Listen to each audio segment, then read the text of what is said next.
up, Pisces rising, Pisces sun, moon, and Venus signs? Welcome to my channel, Tarot by the Intuitive Teacup. We're going to read your tarot cards here. Just a general reminder, these are general messages on YouTube, so that means not everything I say every week will resonate with every single one of you out there. I welcome you to come into the reading with an open heart, an open mind, but generally I ask that you just take away the messages that really resonate with you, speak to you, motivate you, inspire you, empower you. That's what I want to do here today. I'm going to be mixing in a little bit of astrology as I've been doing the last couple of weeks, so we're going to start with that and then we'll kind of go around. These are going to be a little bit shorter this week. All right, so let's start with this. You're accountable and responsible for all your own actions and decisions, so just bear that in mind. But let's try and have some fun. I'm here for like the helpful but also lighthearted messages too this week. So let's see. Okay, so you have some really strong tarot cards coming up. My eye is immediately drawn to this one because I can see this is the area we may need to focus on in terms of growth. But you have some really strong, yeah, absolutely. You have some really good things coming in to celebrate. So let's start off with the astrology, and I will incorporate the tarot cards as we go. In terms of major transits that are impacting you this week freshly in a new way, Mercury and Venus, the planet of communication, Mercury and Venus, love, harmony, also money. Those two planets have moved into the zodiac sign of Gemini. Gemini rules your fourth house, your family, your past, your ancestry, your roots, your foundation. So when any planet moves into that new area, that new territory on the zodiac wheel, for you guys, it just simply means there's going to be a more concentrated energy in that area of your life. So matters regarding your house, your family, your household, there could be a newfound interest, research into the past. Also, Venus, as much as it does represent relationships and money, maybe you're moving in with your sweetheart, or maybe you're designing your house to look beautiful in a different way. It can also indicate money coming into the household, Venus representing money. So it may represent money going into projects or money coming to you in some positive way.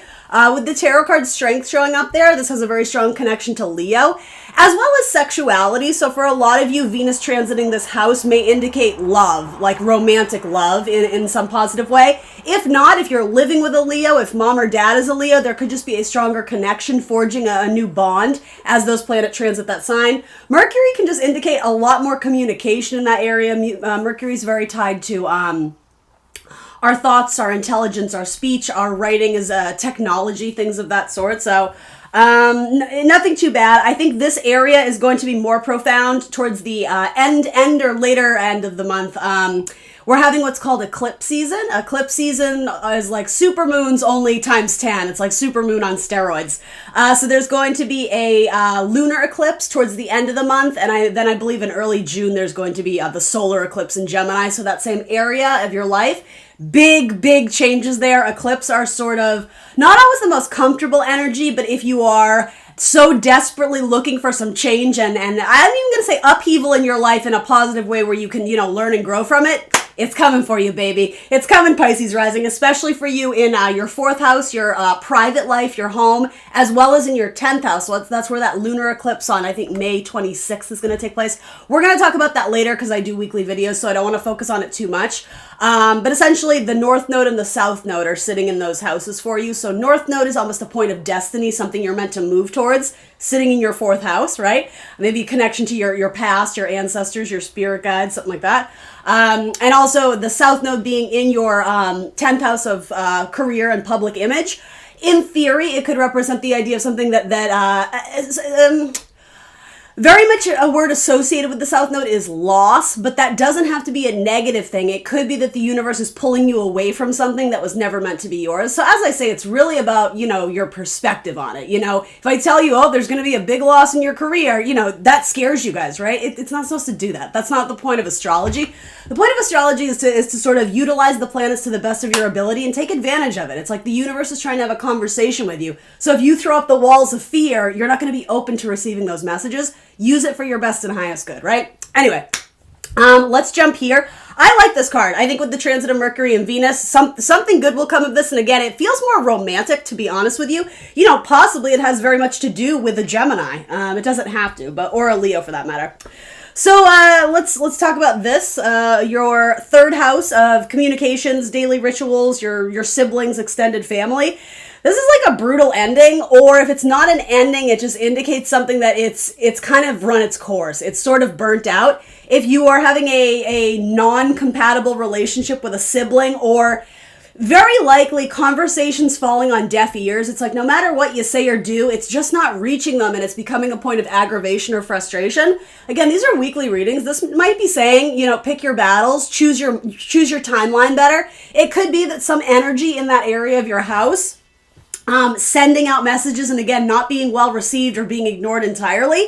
That could be a sign from the universe, yeah, that's not your person, or it might be saying, it's just not a good time. This person is overwhelmed. They simply don't have the energy, the time, the communication to hit the tennis ball back to you, right? So, yeah, to me, something here is just choose wisely. And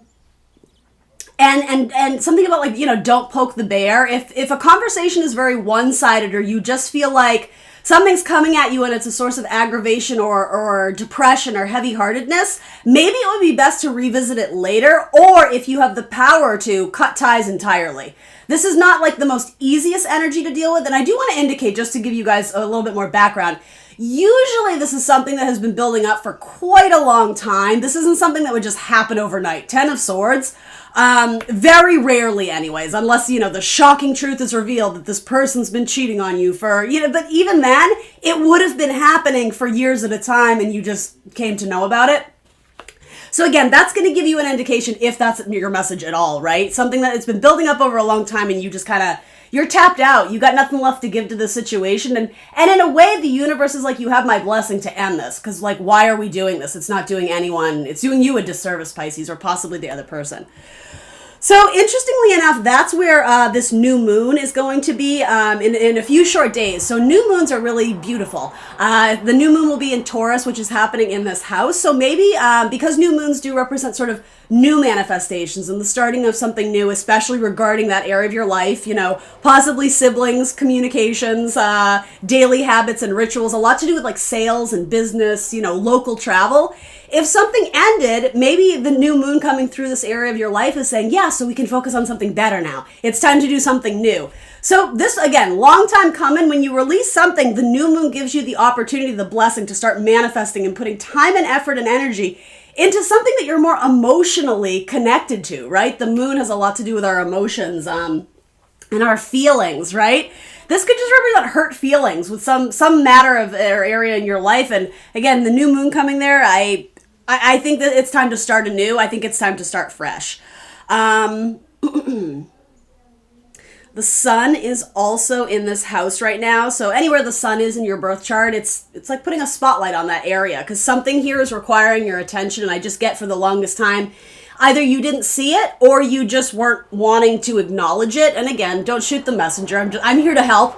But of all your cards, and it's going to get more positive from here because the rest of your cards actually look great. This is the only one, and the only one that could be tricky or troublesome, and that's why I want to focus on it, because I'm here to help you, right? Telling you life is all sunshine and rainbows, I mean, yeah, that's cool, that's great, but tarot is meant to help you and empower you. So if I see all your cards are sunshine and rainbows and I see this one, of course I'm going to help you with this one, right? What is that expression? Forewarned is forearmed. Yeah, so maybe this doesn't have to be this tragic event if you have a little bit of foresight to be like, you know what? I have been putting off that thing. Maybe it's time I do need to face it head on. Maybe I need to have that final conversation. Maybe I need to pull the plug on something that I just can't do anymore. Whatever that is, right? So yes, let's move on to something a little bit more positive. In terms of your dating life, awesome. I love it. If you are single and looking or in a connection now, you are probably already hitting it, I would imagine. Your fifth house is ruled by Cancer. Mars, the planet of action, energy, sexuality, is transiting through Cancer. So not always the most comfortable energy in terms of always feeling like, oh, life is good, this is comfortable. And I say this to everyone because this is not unique to you, Pisces, but Mars in Cancer can sort of aggravate that sort of bitchy energy in us all. It's like this aggressive planet in a sign that's like, can't we all just get along? So those two things are difficult. But again, if you can use them in a really positive way, if you can have, I'm going to say like spiritual connections in your dating life, then those two go hand in hand very well. So Mars transiting through your house of sex and dating, relationships, also creative hobbies, pleasures, children, things of that sort. And don't mix the two. Don't make it weird. I didn't mean it like that. But more action and energy being put into those areas of life. Very likely something with a water sign might be showing up to you this week, a Scorpio, Cancer, Pisces. Or if this is you, and it does have a very strong water connection, Pisces rising, Sun, Moon, Venus, who or whatever you are out there, right? This should just indicate that you're showing up with a lot of love to give. So with that, make sure you're giving it to a person who has mutual interests, right? Someone who you're on the same page with. But whether this is you or someone else, this is someone showing up in the highest of power and the highest of glory. High vibing energy. I love this. So as tricky as this area may be this week or in the coming weeks, right? Again, if you're focusing too much on that, then you're going to miss out on other beautiful opportunities. As everything, life is about balance, right? Yin and yang, as above, so below. So yeah, invest more time and energy where you see positivity and potential and things that are making you feel good, while balancing with that with areas of life that maybe it's not as fun to deal with, but at the same time, this could be very beneficial to you in the long run when you face it head on.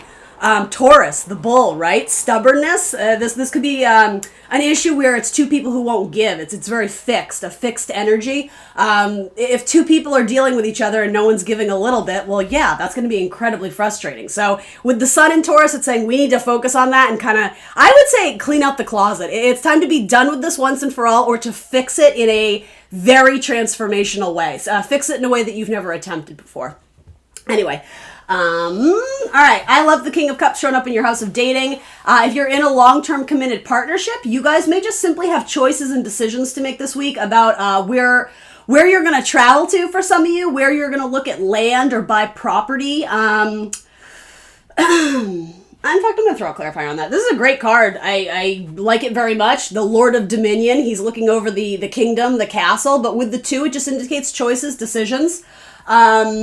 And again, these are weekly readings, so it's not to say that choice or decision is do I love you. That could be a million different things. If you're in a marriage, I mean, what day do you not have to make an important decision, right? So, I mean, this to me says, this week looks okay. It's just kind of, it's all right. You gotta make choices. You gotta make decisions. Maybe it has to do with this. In your house of self, your own ego, your identity, what's sort of opposing this, but not necessarily in a bad way, you have soulmate energy. So this says to me, this doesn't necessarily indicate that this is like a fight or an argument or anything like that. This is like, you guys love each other. I would also say for some of you, I don't know if this makes sense, there could be, let me put these on the right things. There could be an issue with a sibling imposing on a marriage or in a dynamic. Like if your sibling's been, God forbid, lost their job and they had to move in with you, it could be that moment of like, all right, we have to have the talk of like, they need to start looking for a new job or a new apartment or something of the sort. Do you understand what I mean? I don't necessarily think whatever this is, I don't necessarily think it has to do with your long-term partnership. Because your long-term partnership this week is showing up as very strong. I would even say something about the two. It's like, there's strength in numbers. The two of you coming together make a more, like a solid foundation, but a more informed decision. There's something about, again, the balance, the yin and the yang. You guys together are going to move through this decision with more ease versus putting it all on yourself or putting it all on your partner. Use your long-term relationships right now to help you make important and informed decisions. I think that's important because especially if you strongly resonate as Pisces, it's saying, yes, how do we feel? But also with Virgo ruling your 7th house, Virgo is an earth sign. They're very analytical. They're very perceptive. There's something about the facts, the details, the organization. Mix the two. Don't make one solely off of your emotions because that's where Mars and Cancer could get you, right? That kind of bitchy, impulsive, like, this is uncomfortable, so I just want to do it. That's where that could bite you in the butt, again, without the foresight of thinking, all right, let's make this in a balanced, even-keeled way. Let's see. So coming up in your 8th house of what we call other people's money, the merging of two bodies, like collaboration, especially in business, but it also can relate to your house of sex. Again, really strong card, King of Pentacles. So unless you are due to pay off some sort of debt or loan. King of Pentacles is saying it could be hefty. For most of you, this could be money you're acquiring, or if this just simply has to do with your sex life, you have the King of Pentacles coming in. Someone very earthy, someone very sensual. Again, Taurus energy too. There may be some sort of financial matter that has to do with this. And it could be that someone owes you money, or that, again, someone who has been sort of benefiting from your generosity, you may decide to cut ties with that. Again, if there isn't a balance and you get what you give. I see that being sort of a difficult conversation that you're fearing, but it's so funny that I'm telling you this. I just read something about this morning. Synchronicities. Mark Manson, who I believe is I believe he is a Pisces, but someone can fact check me there. He sends out these like Monday motivational things. I think he calls them like mindfuck Mondays. That's his shtick. But he was basically saying the conversations we dread the most, usually it's us projecting that fear, that dread onto the recipient of the information, when really it's not a matched thing. More often than not, the person receiving the conversation is usually more open to having the discussion because it's probably bothering them too, but it's that dread of who makes the first move. But having the conversation isn't the difficult thing. It's processing it internally to being vocal about it. Then it's like you break the ice. It's not the conversation. It's you reconciling in your head, okay, I have to say something about this. And something about that just feels very, not profound, insightful or very symbolic of what this could be this week, Pisces. In terms of long-term partnership, this could just be saying you guys are making a very important decision about your funding, about your money, about your finances this week, about your business collaborations. You may be planning long-term travel right now, but I don't necessarily see you taking off. I love that this is showing up, though. The card of Sagittarius, Archangel Michael, Temperance. It's about balance and patience, so you may be excited to travel, but this week it might be saying, practice a little patience. But this angel has wings, right? He will take flight eventually, he or she. So, yeah, travel doesn't look super intense this week, but, it's not to say it couldn't be. It's a very great card, actually. And then coming up in kind of your long-term house of finances, you have Knight of Cups. I see offers being made, but I'm not sure you're going to take them. Or if you, and again, these are weekly readings, just to reinforce that, you may end up taking an offer, but actually change your mind later on. So it's not to say you can't, right? I mean, I don't think there are no mistakes in life. There's reason to course correct. There's a desire to gain information and understand, oh, that's what I want, or oh, that's definitely not what I want. I possibly see offers being made to you, but I'm not sure you're going to take them, or if you do take them, you may just simply change your mind. And that may even be, Mercury's going to be in retrograde, so anytime Mercury kind of slows its transit, it appears to be moving backwards. Again, we talked about Mercury being the planet of communication technology. Sometimes things get a little bit kooky and mixed up, so that hasn't happened yet. I think Mercury goes retrograde towards the end of the month. The end of the month is going to be bananas. So brace yourself, but be very positive about it, right? Major changes coming in for all the zodiac signs with those eclipses. And that, I guess that's why that kind of makes sense to me, because the lunar, is that right? The lunar eclipse? Yeah, in Sagittarius, there's something you're being pulled away or pulled back in your public image, your career life. So that's what I mean. There's offers coming through, but that's why I'm saying, do you pull back? Are you the one who takes it back? If you're bringing on employees, if that's a decision to make about who you're going to bring on your team, you may make an offer and decide, you know what, this person is not fitting the needs of the company or something. There's a pullback in this week or again in the coming weeks. Last but not least, let's talk about this, because who doesn't want to talk about this? The Two of Cups. The Two of Cups is showing up in your 12th house of spirituality. So, okay, I have to be super honest. This, I think, is connecting to your God or your angel gang, your spirit guide, something of that sort. There's compatibility. It could also be in something that is a little bit more spiritual. You may be connecting to someone online, but the thing is, this romantic connection is appearing in your house of what is hidden away, what is not being presented to everyone else. So there could be a secret romantic connection that you just haven't told anyone about. Hopefully it's not infidelity, because why would you do that? Others of you, it could be that you're connecting to someone alone, right? If you're in your room on, the apps or whatever. And it might be that you guys meet them in the future, but right now it's sort of this, and maybe some of you are still doing the quarantine thing or isolation or however you want to say it. You may make a romantic connection, but you're not necessarily seeing them in person, or if you are, it's private. There's a need to be hush-hush about it. But Two of Cups is generally a new connection, so that could be something very positive. It may have to do with an Aquarius. It doesn't have to. But yeah, it could actually end up being... Okay, so for some of you, it could end up being a really strong friendship. Others of you, if this is happening just simply on the dating apps, it could be that when you decide to meet up in person, it defies your expectation of what you thought it would be. It's no reason to not pursue it, right? For some of you, it could be really great and magical. It could end up being your King of Cups. Others of you, it could end up leading to something that is, again, deflating. Not the end-all be-all, because this would be something new-ish, so it wouldn't be this immediately. There would be a build-up, but I guess that's why I'm focusing on it. If there's a lot of, I like them, but I've never met them in person, I guess have realistic expectations. There's no reason not to pursue this, but to not live in your head in the clouds. Again, stay grounded. There's a lot of energy this week of staying grounded. All right, Pisces, this is already longer than I wanted it to be. That's what I got for you this week. I'm not going to go around the wheel just because I gave you some highlights of who's showing up. But yeah, I will see you next Monday for more tarot readings and astrology. See you then. Bye, guys. What's up, guys? Super excited to announce the winners of the free tarot giveaway. Congratulations to Michelle, Kristen, Jennifer, and Joe. Thank you guys for entering the contest. I'm already in talks with them about their tarot reading. Thanks for being a part of Team Teacup. And thank you additionally to everyone who submitted their entry, everybody who left those really fun, beautiful comments. I loved reading through them. And doing this competition tarot giveaway was so much fun for me. I definitely plan to do more in the future. So if you didn't win this one, definitely show up to the next one and submit your entry. Details on that to be determined sometime in the future. But thank you for being here. Thank you for being part of my soul tribe. And I look forward to interacting with you guys more here on my channel on YouTube.